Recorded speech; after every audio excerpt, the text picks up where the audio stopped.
Allez, maintenant vous avez pu voir l'avant, vous avez peut-être pu suivre dans la télévision, eh bien, le pendant, c'est-à-dire le match, et bien vous suivre l'après, l'analyse bien sûr et le bilan sur Wrestling Foot Game.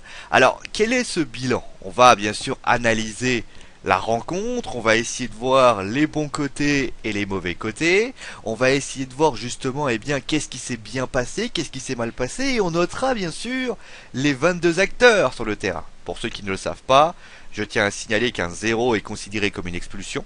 Moi je mets pas 0 sauf si le joueur s'est rendu coupable de prestations, de comportements qui n'étaient pas adéquats. Par exemple Brandao il y a 2 semaines. Mais vous avez également eh bien, les différentes prestations. Et d'ailleurs je tiens à signaler, contrairement à ce qu'on pourrait penser, la photo d'arrière-plan n'est pas du tout un chambrage à l'encontre de Stéphane Ruffier. Je préfère le dire parce que certaines personnes pourraient imaginer ça.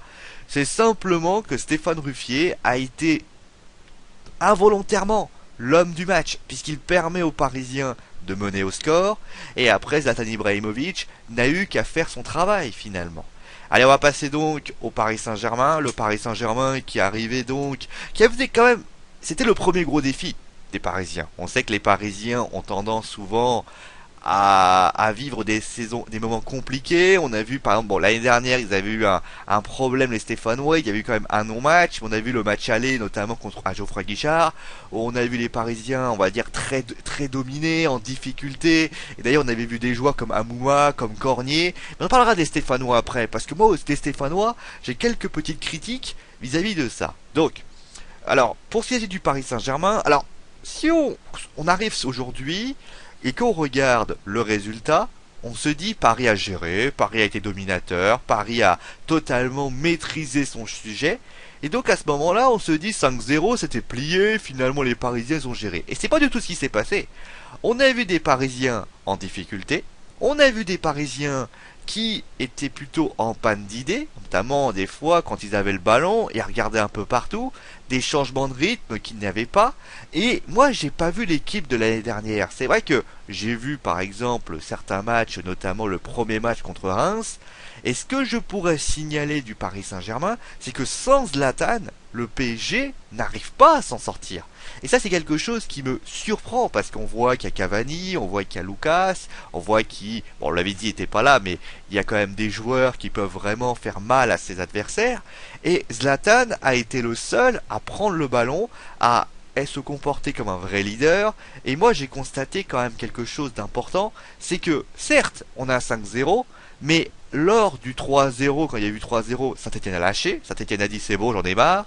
Mais c'est vrai que face à des équipes beaucoup plus dominatrices, qui on va dire auront peut-être envie de mettre un pressing très haut, auront envie de faire très mal à Paris, et bien je sens quand même que certes, ils se sont imposés facilement, mais la manière sera à revoir, parce que là ils vont affronter donc Rennes. Bon, Rennes c'est une équipe agréable, alors on verra comment ils vont jouer, mais ils vont affronter l'Ajax, Barcelone et l'Apoel Nicosie.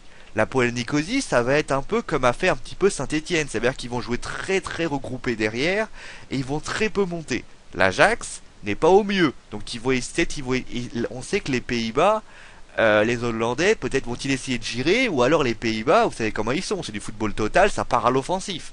Alors ça peut aider les Parisiens parce que les Parisiens procèdent en contre, mais le Barça, la moindre erreur, comme il y a eu des déchets techniques, des erreurs de relance, des erreurs de contrôle, des choses comme ça peut porter préjudice à cette équipe. Voilà, c'est simplement ça. Alors certes, 5-0, on va pas bouder notre plaisir, c'est vrai que le Paris s'en est sorti avec brio, avec qualité et beaucoup avec fermeté, mais moi je trouve quand même que si Paris veut vraiment aller loin en Ligue des Champions, si Paris veut asseoir leur domination au championnat, c'est pas avec une manière comme ça. Alors certes, on est au début de saison, on sait tous que le Paris Saint-Germain a une préparation tronquée, il y a des joueurs qui sont blessés, Thiago Silva, Lavezzi, alors Rabiot devrait partir, donc lui je le compte pas, mais il y a également une suspension, Yohan Cabaye, mais c'est vrai, il y a eu par exemple l'absence de Thiago Motta, notamment à Evian, donc hier, suite au catcher, au lutteur professionnel Brandao. Mais c'est vrai que, sincèrement, moi j'ai trouvé l'équipe un petit peu brouillonne encore. Il va falloir s'améliorer par rapport à ça. Donc j'ai mis 7 parce que 5-0, tu peux mettre en dessous de 7. Mais c'est vrai que s'il y avait eu 1-0, 2-0, j'aurais mis 6 ou 5 parce que sincèrement c'était quand même assez compliqué. Allez, place maintenant à l'équipe, tout simplement aux joueurs qui ont joué. Enfin, c'est bizarre à dire ça, mais aux joueurs qui ont joué bien sûr. Ça va être une perle de wrestling football ça. Bon allez, Sirigu avec 7 sur 10. Sympa, une parade, il a fait une énorme parade sur la reprise d'Erding. Mais sinon c'était relativement tranquille, hein. Il n'a pas fait grand chose. Et je trouve d'ailleurs qu'il a été d'une sérénité notamment. Alors, sérénité, pas dans les prises aériennes. On a vu quand même que dans les prises aériennes, le gars il saute. Ah, je l'ai pas. Mais bon, je l'ai. Attention quand même à ce que l'équipe puisse vraiment sortir le grand jeu et qu'il soit sécurisant. Parce que c'est vrai que moi je vois par exemple Enyama, hop, prend le ballon arrive, poum, on récupère le ballon et on repart avec. Ce sont ce genre de choses qui permettent de rassurer une équipe et notamment, eh bien, bah, ça permet de dire aux défenseurs, écoutez les gars, moi le ballon il arrive au milieu, pam, je le récupère, pas de problème. Et Niama il le fait et c'est vraiment serein et tout le monde ne dit rien après. Donc 7 sur 10 parce qu'il n'y a pas eu d'erreur, mais attention, on aurait pu avoir une bourde partout du côté des Stéphanois et des Parisiens. Allez, du côté de Vanderville. Alors Vanderville, défensivement, il n'y a rien à dire. D'un côté, Tabanou, il n'est pas monté. On a également, il a jamais débordé. Ensuite, vous avez jamais eu un joueur particulier, c'est-à-dire à part Gradel qui était un peu plus remuant, mais sinon, on va dire que bah il n'y a pas eu vraiment de joueurs offensifs durant ce match. Alors, on peut pas trop. Voilà, Vanderville a fait son métier, tout simplement. Mais offensivement, je le sanctionne parce que j'estime que notamment en deuxième période, Tabanou a quand même eu quelques difficultés à tenir, notamment par les raids de Lucas. Et je pense qu'il aurait pu avoir des permutations qui auraient fait que Vanderville, d'ailleurs, on a vu Vanderville, il commençait un peu à monter, mais c'était assez timide, les centres n'étaient pas trop précis. C'est le problème, on va dire, du PSG durant ce match. C'est-à-dire que le PSG, alors certes il y a 5-0 parce que Zlatan il a marqué 3, mais je pense que le PSG, il a manqué ce que j'appelle chez moi, ça a été très dans l'axe. Alors qu'ils auraient dû écarter. Alors certes, il y a deux buts. Enfin, il y a un but qui était assez trompe-l'œil, c'est le but de Maxwell dans le deuxième but. Mais c'est vrai qu'il y a eu très peu de centres. Et c'est peut-être ce qui a manqué du côté du PSG. C'est vraiment d'aller à gauche, de se mettre dans l'axe et de se mettre à droite. Là, j'ai trouvé le jeu un peu trop axé. Et notamment Vanderville qui, je pense, n'est pas assez monté par rapport à ça. Allez, 5 sur 10. Ensuite, nous avons David Luiz. Alors, certaines personnes vont sans doute être surpris. Ils vont se dire, mais attends, 5 sur 10, tu déconnes, Sio. Tu déconnes, attends, le mec, il a rien fait de bêtises. Certes, je suis d'accord avec vous, il a fait aucune bêtise. Alors même, je considère que sa prestation a été plutôt bonne. On n'a pas retrouvé... Alors, on l'a vu quitter notamment à Bastia, où tout le monde était assez unanime pour dire que ses interventions étaient plutôt intéressantes. Mais moi, je ne signalerai juste une chose, c'est que durant ce match, moi j'ai vu des erreurs de contrôle, j'ai vu parfois des erreurs de placement, j'ai vu un petit peu des erreurs de marquage aussi. Attention, parce que certes, il n'y a pas eu de problème, on va dire que Saint-Etienne est resté relativement tranquille, ce qui a fait que David Luiz en est plutôt bien sorti. Mais face à des équipes plus rentre dedans, David Luiz, il va falloir qu'il y aille. Parce que moi je sens quand même, alors ça ne reste que mon avis, je sens que David Luiz a pour moi un problème encore de concentration. On voit il a un problème de concentration. Et j'ai l'impression qu'il est encore marqué par ce qui s'est passé en Coupe du Monde. C'est mon avis, après je peux me tromper. Mais moi j'estime que David Luiz, selon moi, a encore besoin de s'acclimater, d'oublier un petit peu. Et c'est vrai que d'un côté, c'est bien qu'il ait fait le championnat français, parce que comme les attaquants français sont relativement tranquilles, il est assez tranquille pour pouvoir se remettre un petit peu du plomb dans l'aile. Mais c'est vrai que contre Barcelone, on rappelle, hein, contre Barcelone, contre des équipes européennes, c'est pas en jouant comme ça que David Luiz sera tranquille. Allez, place maintenant bien à Marquinhos. Marquinhos qui a été relativement tranquille, hein, pas de problème. Pareil, d'un côté, on a envie de signaler une chose, les relances hasardeuses, non. On l'a vu faire une passe. Oh là là, la passe, elle est partie en corner, j'ai absolument rien compris. Attention, toujours, on a vu que lors du match aller de l'année dernière, il y a eu 2 buts qui sont pour lui. Attention quand même parce qu'il a failli en faire une. Alors ça tient 5-0, ça gomme un petit peu les problèmes défensifs des Parisiens, mais je tenais quand même à le signaler maintenant. Il a rien fait d'erreur, c'est moins bon, c'est meilleur que David Luiz, 6 sur 10. Ensuite vous avez Maxwell. Alors Maxwell qui est titulaire pour la première fois depuis bien sûr son retour et sa préparation. Bah écoutez, défensivement ça a été relativement bien. Même si c'est vrai que... D'ailleurs, on notera une chose très intéressante. À droite, Lucas, il défend jamais. Moi, je le vois très peu défendre. Hein. Cavani, il fait que défendre.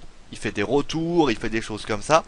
Et notamment, moi, je trouve que c'est très intéressant par rapport à ça. Ça prouve à quel point il y a un joueur qui fait des efforts et il y a un attaquant qui fait pas d'efforts. Parce qu'on a vu que Monepaka a essayé quelques fois. Bon, Maxwell tout seul sans s'en sortir, mais il va falloir quand même que. Alors que d'ailleurs, on a noté que Matuidi n'était pas titulaire. Et peut-être que c'est dû à ça qu'on a vu peut-être des problèmes au niveau de la récupération. Je ne sais pas. En tout cas, moi, j'ai trouvé que Maxwell a été très bon. En plus de ça. Ça a été un peu dur au début, comme pour le système parisien, mais après, notamment après le premier but contre le parisien, je veux dire, ça a été relativement tranquille. Il a été passeur décisif sur le deuxième et le quatrième but. Sincèrement, il n'y a rien à dire avec ça. 8 sur 10.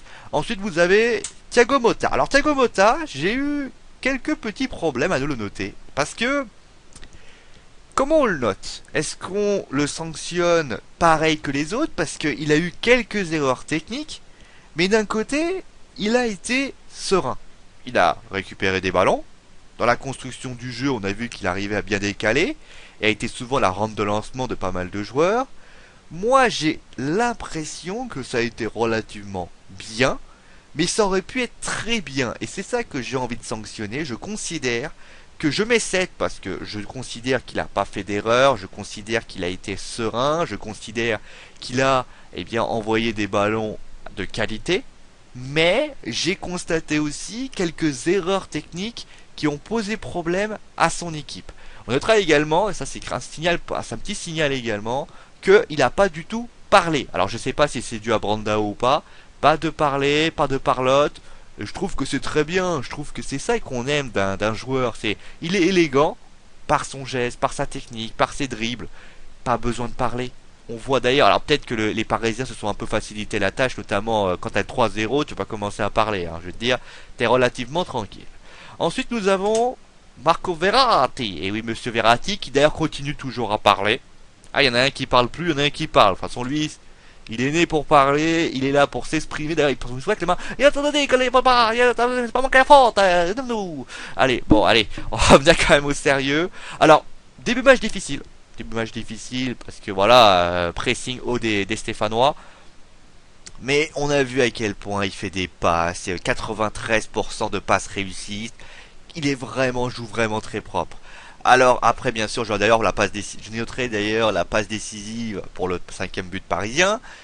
Maintenant je vais dire une chose, pourquoi il n'a pas 8? Il y a une raison très simple à cela, c'est qu'il y a deux actions, notamment une action où il fait des dribbles. Alors certes peut-être qu'il veut s'amuser parce qu'il y avait 3-0 à ce moment là, mais je tiens à signaler qu'il y a deux passes, il y a deux moments où si Saint-Etienne, il y a 1-0, Saint-Etienne ils prennent le ballon, ils frappent, Saint-Etienne franchement, il n'y a rien à dire. Verratti, ça fait plusieurs fois qu'il s'amuse à vouloir jouer dans la surface de réparation, à faire des dribbles, des choses comme ça. À un moment donné, ça va mal passer, ça va mal finir, il va se prendre, mais je sais pas, il va y avoir un ballon qui va... Le ballon a d'ailleurs été récupéré. Il va y avoir frappe, but, il va y avoir bourde, c'est considéré comme une bourde. Et vous savez, le 7 qu'il a là, pour moi, ça descendait au 4. Je considère qu'il faut qu'il arrête de toujours vouloir faire des gris-gris en tout genre. Ce n'est pas Pirlo, ce n'est pas des joueurs comme ça. Ah voilà, parlons de Pirlo. Pirlo était un peu comme ça, mais Pirlo a appris à prendre le ballon, à jouer propre, et c'est ce qu'il doit faire. Il a cette sale manie de vouloir un petit peu dribbler. C'est un joueur exceptionnel, c'est un joueur élégant, c'est un joueur qui techniquement est vraiment au-dessus du lot, mais c'est un joueur qui pour moi doit arrêter de toujours vouloir se mettre en danger son équipe par ses dribbles. Alors certes quand ça passe c'est le geste de l'année, mais quand ça passera pas, ça sera pas le geste de l'année, ça je peux vous le dire. Et vous savez, Laurent Blanc, qui a été défenseur, c'est pas quelqu'un qui va accepter que Verratti fasse ce genre de choses plusieurs fois de suite. Ensuite nous avons Pastore qui... Alors, Pastore, il fait la 7. Alors, certains me diront, 7. 7, pourquoi? Parce que je trouve que c'est un joueur qui est en train de se retrouver. D'ailleurs, je trouve qu'il a peut-être envoyé Matuidi dans le banc, sur le banc. Il a peut-être envoyé Matuidi sur le banc. Je tiens à le signaler. Mais en plus de ça, moi je trouve que Au niveau des passes, il joue simple. Et qui plus est, au moment où les Parisiens avaient l'air un petit peu brouillon, il a réussi notamment à envoyer un bon ballon à Maxwell. Notamment, il surtout un dernier point. Il défend beaucoup. Je trouve qu'il défend bien. Je crois qu'il s'est bien remis en question durant cette préparation, durant les vacances. Et je trouve d'ailleurs que ce joueur s'est révélé. Alors certes, on connaît Pastore. Il a tendance parfois à faire des bons matchs et après à s'éteindre tout simplement.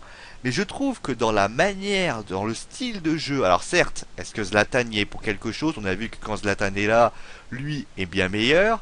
Mais je trouve que dans le système de jeu, je trouve dans la transition, dans les contrôles, dans les relents, enfin, les passes en profondeur, dans les dribbles, je trouve qu'il a cette qualité qui pour moi peut être vraiment très judicieux et très précieux pour le Paris Saint-Germain, notamment quand il va falloir garder le ballon. C'est vrai que Saint-Etienne a, on va dire, pas trop posé de problème par rapport à ça, puisque la possession de balle était du côté parisien, mais c'est vrai que Pastore peut vraiment changer de rythme d'un seul coup, faire une passe qui peut offrir quelque chose de pas mal, et ça c'est vrai que c'est quelque chose d'intéressant. Ensuite nous avons, eh bien, notre ami Lucas. Alors Lucas, je lui mets 7, parce que je pense que voilà, il a eu une première mi-temps assez difficile, mais une deuxième mi-temps très bonne, où il a tout simplement réussi un très un match intéressant. Il a été au pressing, il a fait du pressing, il a essayé bien d'accélérer, il a vraiment posé beaucoup de problèmes à Tabanou, notamment en deuxième mi-temps. Donc c'est pour ça qu'il a 7 sur 10, et notamment j'ai l'impression que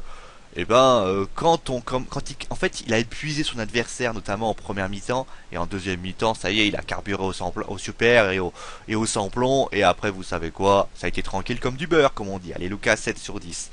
Ensuite, on a notre premier paradoxe sur Wrestling Football. Alors, qu'est-ce que c'est qu'un paradoxe? Comme son nom l'indique, un paradoxe, c'est un joueur, enfin plutôt une situation, on va dire un joueur qui a été catastrophique, mais qui réussit par un geste, par un but, par quelque chose, à sauver son match. Et c'est le cas de Cavani. Cavani, avant le but, on va quand même dire qu'il a été relativement catastrophique. Pour pas dire relativement. On l'a vu relativement perdre des ballons, on a vu faire des passes complètement loupées, on a vu faire des centres, il avait un centre, il est parti derrière. On a senti un Cavani en panne de confiance. Et là, il se passe que là, en fait, il prend le ballon et il frappe. Et le ballon, il finit au fond des filets. Et c'est le but de l'année. Donc ça veut dire qu'il est en train, eh bien, de se retrouver. Il est en train, en plus, là, on peut marquer un doublé parce que si Ibra, le cinquième but, il lui donne, il y a 2 buts pour lui. Donc ça prouve une chose. Ça prouve peut-être que Cavani, il a besoin d'enchaîner les buts. J'ai l'impression que c'est quelqu'un on sait tous que Cavani a d'énormes talents. El Matador n'est pas un grand joueur pour rien. Paris l'a pas acheté cher parce que ça l'amusait. Mais on sent qu'il a besoin de se faire à ce nouveau poste. Parce que, enfin certes, on va encore me dire, l'année dernière, il était déjà dessus. Mais il a du corps du mal à s'acclimater. Il accepte pas de jouer sur le côté gauche. Et forcément, jouer sur ce côté lui pose problème. En plus de ça, on a senti, notamment en Coupe du Monde, ça s'est vu notamment, on sent qu'il est pas tranquille. Et je pense que ce but qu'il a marqué va lui faire du bien. Il faut qu'il enchaîne un but, 2 buts, 3 buts, 4 buts. Et à mon avis, Cavani, je pense que peut-être pas meilleur buteur parce que Zlatan a pris une longueur d'avance. Mais je pense qu'il peut devenir peut-être un passeur et, surtout, un buteur. Et ça, pour moi, ça peut être nouvelle corde à son arc du côté de son système. Et ensuite, nous avons notre ami Ibrahimovic. Est-ce que j'ai besoin de vous expliquer pourquoi il a 9 sur 10? Parce que, sincèrement, voilà, c'est un joueur exceptionnel. C'est un joueur qui, on va dire, on voit la différence entre Cavani et Ibra. Ibra, quand il dit tu donnes le ballon, c'est tu donnes le ballon. Et ça a été ainsi. Je trouve qu'il a du talent, je trouve qu'il est techniquement, il est doué. Je trouve que, pour moi, ce mec-là est l'un des meilleurs attaquants au monde. Et il ne le fait que le prouver à chaque instant. Allez, Ibrahimovic 9 sur 10, j'ai même pas besoin d'expliquer pourquoi. C'est relativement simple, net et sans bavure. Si Paris gagne le match, c'est grâce à Ibra. Ensuite, nous avons, eh bien, la SSE. Alors, la SSE, alors certes, Christophe, on va quand même reparler de ce qui s'est passé, de l'intelligence et de l'intelligence tactique de Christophe Galtier. Christophe Galtier avait pour optique, il s'est dit, Paris a tendance à jouer souvent de manière très large. C'est-à-dire qu'il joue à gauche, il joue à droite, et il joue dans l'axe. Et donc il s'est dit, moi ce que je vais faire un système à... Alors certes on dit 3-5-2 ou 5-3-2, tout dépend bien sûr si vous êtes dans une phase offensive ou une phase défensive. Et donc ce qui se passe c'est que Christophe Galtier a dit, on va faire un système à 5 défenseurs. Le problème c'est que Lyon a essayé, que d'autres, que Evian il y a 2 ans avait essayé, et malheureusement à chaque fois il y a 4 ou 5-0 qui prennent. Ça veut dire quoi? Qu'est-ce que ça veut dire dans ma logique? Alors certes, ça veut dire que quand vous avez 5 défenseurs, voire même 5 milieux de terrain, ce qu'il vous faut, c'est un milieu de terrain qui est dense, et donc s'il est dense, c'est ce qui marche, puisque les Parisiens ont eu beaucoup de problèmes à s'en sortir, mais en plus de ça, eh bien, il y a eu ce que j'appelle chez moi un problème, mais il faut aussi de la profondeur. Et le problème, c'est que le Saint-Etienne n'a pas eu de profondeur, notamment quand ils ont mené au score. On a vu qu'ils ont été menés au score. On a vu que les Stéphanois, à ce moment-là, essayaient de... Il n'y avait pas de joueurs, il n'y avait pas de joueurs qui essayaient de passer, qui essayaient d'envoyer des ballons sur les côtés gauche, sur le côté droit, dans l'axe. Il n'y a pas eu assez de joueurs qui par les accélérations qui marchaient. Et ça, c'est vrai que ça a été pour moi, on a vu les limites de ce système. Et je trouve d'ailleurs que, même quand on est mené au score, ça a été relativement décevant par rapport à ça. La méthode était bonne, mais la théorie était bonne, mais la pratique a été moins bonne. Ensuite, on va passer donc aux joueurs. Alors, on va passer à celui-là. Alors, qu'est-ce que vous voulez que je vous dise? Bah oui, il y a deux, parce que c'est vrai qu'il y a cette bévue qui, pour moi, c'est un problème. En plus, bien sûr, il y a 5-0, mais il y a cette erreur. Alors certes, je vais pas analyser ce qui s'est passé. Je considère que c'est une erreur. Il a fait une erreur. Stéphane est capable vraiment de pouvoir retrouver son meilleur niveau. Vous inquiétez pas. Et je pense d'ailleurs que c'est bien que le championnat se termine. Il a demandé pardon. Il n'y a pas à s'excuser. Je signale juste une chose, c'est que Monet Paquet, il a fait pareil. Hein, il a fait une passe en retrait. Saint-Etienne a fait des erreurs défensives, ce qui a permis aux Parisiens de gagner. Il y a eu quand même 2 buts sur 5. Et je considère que Ruffier et Ruffier, il n'y a rien à dire.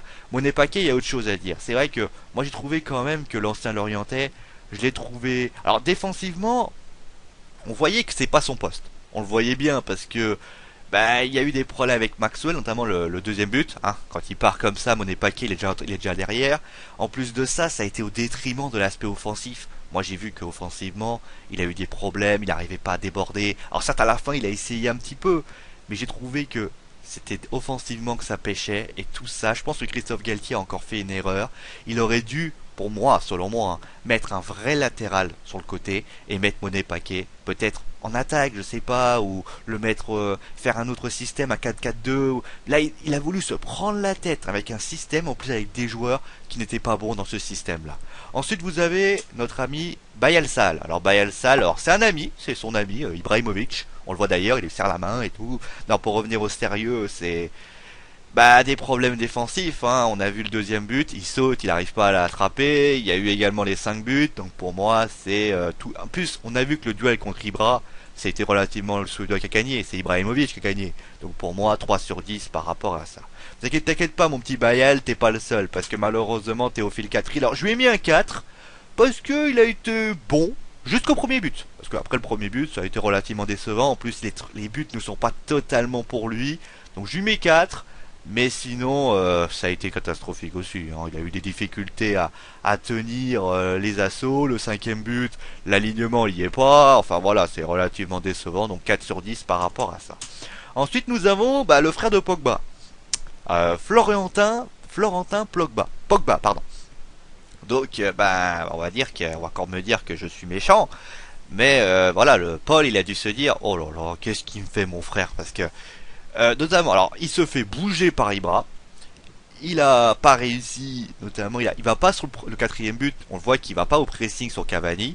Cavani il a tout le terrain, il vise, il fait pom but. Hein, donc à un moment donné, 3 sur 10 par rapport à tout ça. C'est dur parce que il est a priori la doublure de Loïc Perrin. Loïc Perrin étant pas là, c'est lui qui a pris le relais. Et je pense d'ailleurs, en parlant du système défensif, revenir avec ça, Théophile Catherine, je trouve que le mettre défenseur central, c'est risqué. Est-ce qu'il n'y avait pas un défenseur central de formation? Ça veut dire, parce que si on suit la logique, ça veut dire que ils ont 3 défenseurs pour 2 postes. Ça paraît beaucoup. Et pour moi, un système à 3 défenseurs était déjà caduque. À partir du moment où le Perrin n'était pas là, je considère que ce système-là était pour moi une erreur. Ensuite, nous avons Tabanou. Alors Tabanou, première mi-temps correct, où c'était relativement bien. Lucas et Vanderbilt ont eu beaucoup de difficultés à déborder. Après la deuxième mi-temps, alors là, ça a été catastrophique et c'est pour ça que je lui mets 4 sur 10 parce qu'il a été bon en première. Alors, offensivement, vous l'attendez pas, hein, il a jamais monté. Mais pour moi, 4 sur 10 par rapport à ça. Ensuite, nous avons Jérémy Clément. Pour Jérémy Clément, ça a été relativement bien, surtout en première période.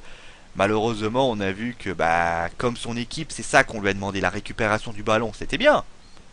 Mais dans la transmission, ça a pêché. Alors ça me diront, oui, mais son taf, c'était de récupérer les ballons. Oui, mais si on compare avec Thiago Motta, il prend le ballon, il le donne à quelqu'un. Lui, il prend le ballon, il la passe en retrait. Comment tu veux réussir à récupérer, à pouvoir revenir au score quand tu mets le ballon derrière et surtout quand tu la mets en retrait. Alors certes, Ruffier a fait un contrôle, mais à un moment donné, on a vu Ibra commencer à faire un pressing, il n'était pas tranquille par rapport à ça. 4 sur 10. Ensuite, Fabien Lemoine. Bon, Fabien Lemoine, ça a été bien aussi, bon pressing, bonne récupération.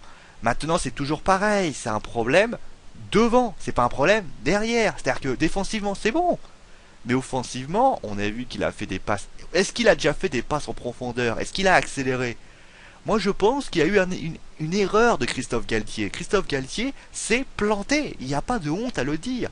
Il a fait des erreurs sur le plan de la tactique, sur le plan du jeu, sur le plan de l'accélération. Pourquoi pas mettre un Amouma?